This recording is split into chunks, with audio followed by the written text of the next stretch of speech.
આમથી બોલશે, શું ગયું? છેલ્લો શ્વાસ ચાલી રહ્યો છે, શ્વાસ જતો રહેશે, નામ રહેશે.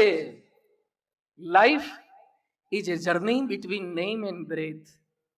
જીવન એક યાત્રા છે, શ્વાસ અને નામ વચ્ચેની યાત્રા છે.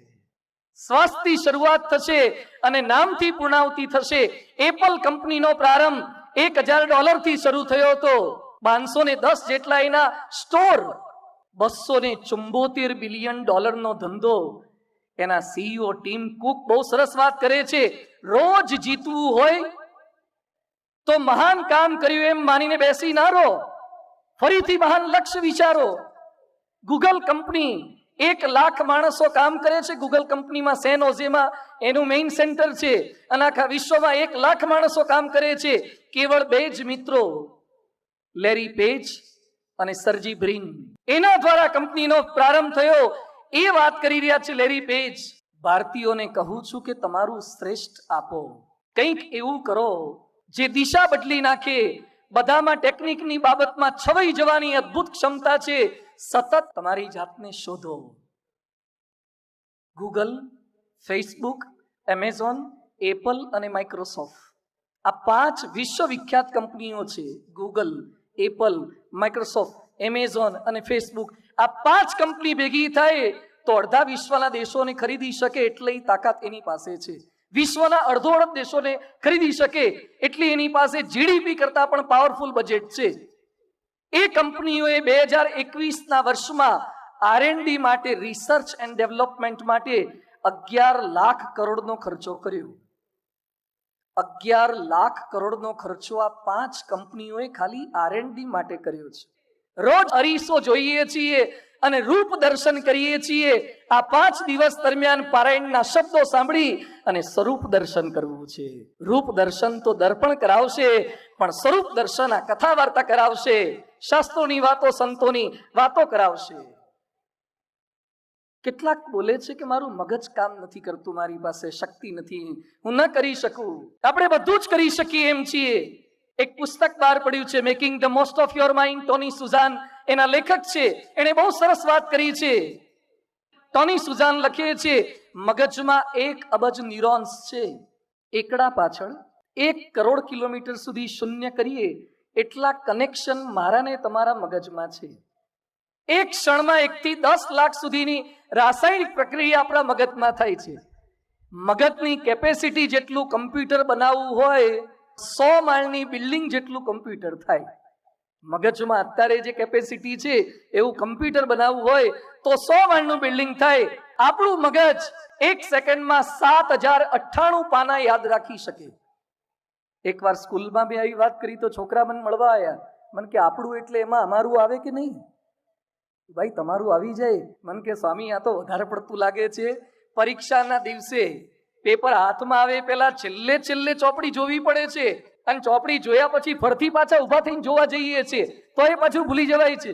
અને આપ કહો છો 1 સેકન્ડમાં 7098 પાના યાદ રહે.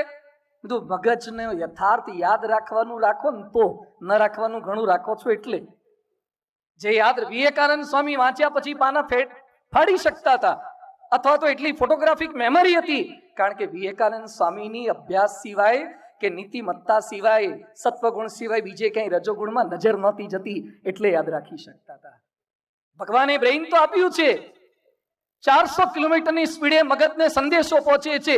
તમારો હાથ કોઈ ગરમ તપેલીને સ્પર્શ કરે અને ત્યાંથી નવ સિસ્ટમ દ્વારા મગજમાં સંદેશો જાય કે છોડી દે, ગરમ છે, ન પકડી રખાય. એ જે સંદેશાની સ્પીડ છે 1 સેકન્ડના 400 કિલોમીટરની સ્પીડ છે. કોઈ દિવસ તમે ગરમ તપેલીનો સ્પર્શ કર્યો અને મગજમાંથી એવો જવાબ આવ્યો કે સોરી इस रूट की सभी लाइनें व्यस्त है, कृपया जारी रहिए? કોઈ દિવસ એંગેજ ટોન મળ્યો? એક બાજુ ગરમ વસ્તુનો સ્પર્શ કરજો, બીજી બાજુ ઠંડી વસ્તુનો સ્પર્શ કરજો. Brain can reply સાઇમલ્ટેનિયસલી. મગજ પેરેલલ બંને જવાબ આપી શકે છે. આવું મગજ તો મારું તમારું સૌ કોઈનું છે. તો એ કેટલાક બોલે છે કે ભગવાને મને કાંઈ મગજ દીધું નહીં. અલા જે દીધું છે એનો ઉપયોગ તો કર. એપ્લિકેશન કેટલી છે ગૂગલમાં? એપ્લિકેશન ઘણી છે પણ કામ કેટલી લાગે? તમે જેટલી ડાઉનલોડ કરો ને પ્લે સ્ટોરમાંથી એટલી કામ લાગે.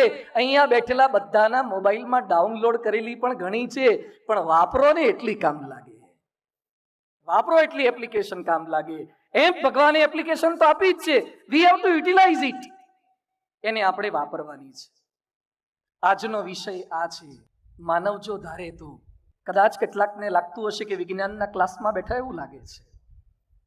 અધ્યાત્મ અને વિજ્ઞાન એ ભારત વર્ષની આગવી ભેટ છે. વિશ્વમાં પ્લાસ્ટિક સર્જરીની શોધ કરનાર એ કોઈ વિદેશી ડોક્ટરો નહોતા, એ આપણા ચરક અને સુશ્રુત ઋષિ મુનિઓ હતા. ગુરુત્વાકર્ષણની ભેટ આપનાર એ ન્યૂટન જન્મ્યો એ પેલા આર્યભટ્ટે એ ગુરુત્વાકર્ષણનો મંત્ર ને સિદ્ધાંત આપી દીધો હતો. પ્લેનની શોધ કરનાર એ કોઈ રાઇટ બ્રધર્સ નહોતા, એ તો એને આધુનિક પ્લેન આ પ્રકારનું શોધી આપ્યું છે. પણ એની પહેલા યંત્ર સર્વસ્વમ નામનો ગ્રંથ ભારદ્વાજ મુનિએ રચી નાખ્યો હતો. ભારત વર્ષના ઋષિ મુનિની આ વિશેષતા છે, જે જ્ઞાન પણ આપી શકે અને વિજ્ઞાન પણ આપી શકે, અને વિજ્ઞાનને આધારે જ્ઞાનને શીખવી શકે, સમજાવી શકે. માનવનો ઉત્કર્ષ એટલે શારીરિક ઉત્કર્ષ, આર્થિક ઉત્કર્ષ, પારિવારિક ઉત્કર્ષ, સામાજિક ઉત્કર્ષ, માનસિક ઉત્કર્ષ, આધ્યાત્મિક ઉત્કર્ષ. આજે મારે વાતો કરવી છે આર્થિક ઉત્કર્ષની અને માનસિક ઉત્કર્ષની. ભારતીય શાસ્ત્રો આપણને ધર્મ, અર્થ, કામ અને મોક્ષની વાતો શીખવાડે છે. આપણા ત્યાં કરન્સી એ ખાલી નોટ નથી. હા, કરન્સી એ નોટ નથી, એ ચલણી સિક્કા નથી. આપણા ત્યાં તો એ લક્ષ્મી છે. આપણા ત્યાં એને પૂજિત કરાય છે, આપણા ત્યાં એને આદર અપાય છે. એટલે આપણે લક્ષ્મીની પણ આજે વાતો કરવી છે. અને માણસ જ્યાં સુધી આર્થિક મજબૂત ન થાય ત્યાં સુધી ક્યાંક તમને અધ્યાત્મની વાતો એને અડશે પણ નહીં. આપણો સમાજ એ આર્થિક મજબૂત પણ થવો જોઈએ. એટલે આજે શરૂઆત એનાથી કરવી છે. ઉપનિષદોએ શીખવાડ્યું છે, કુર્વન વે કરવાણી જીજી વિશે શતમ સમાહા. કર્મ કરતા કરતા 100 વર્ષ સુધી જીવવું જોઈએ. આપણા ત્યાં મરી જવાની વાતો નથી, આપણા ત્યાં બેસી રહેવાની વાતો નથી, આપણા ત્યાં કર્મ કરવાની વાતો છે. માણસ ધારે કરી શકે છે. ઉંમર લાયક થવા માટે કંઈ જ ન કરવું પડે, પણ લાયક થવા માટે તો કંઈક કરવું પડે. કશું જ ન કરો ને, ઉંમર લાયક એની જાતે થઈ જવાય, પણ લાયક થવા માટે મહેનત કરવી પડે. ઘણા ઉંમર લાયક થઈ ગયા તો એ ક્યાં ગોઠવાય છે? લાયક થાય ને તો માગા આવે છે, ઉંમર ના થઈ હોય તો માગા આવે છે. લાયક ઘણા લાયક પહેલા થઈ જાય છે ને ઉંમર લાયક પછી થાય છે. ઘણા ઉંમર લાયક પહેલા થઈ જાય છે, લાયક થતા નથી છેલ્લે સુધી. આ કથા વાર્તા ઉંમર લાયકને પણ લાયક કરવા માટેની વાતો છે. માનવ જો ધારે તો કરી શકે છે, કામ કરી શકે છે. એ કોઈ પણ ઉંમરે કરી શકે છે. શ્વાસ જતો રહેશે, નામ રહેશે. Life is a journey between name and breath. જીવન એક યાત્રા છે, શ્વાસ અને નામ વચ્ચેની યાત્રા છે.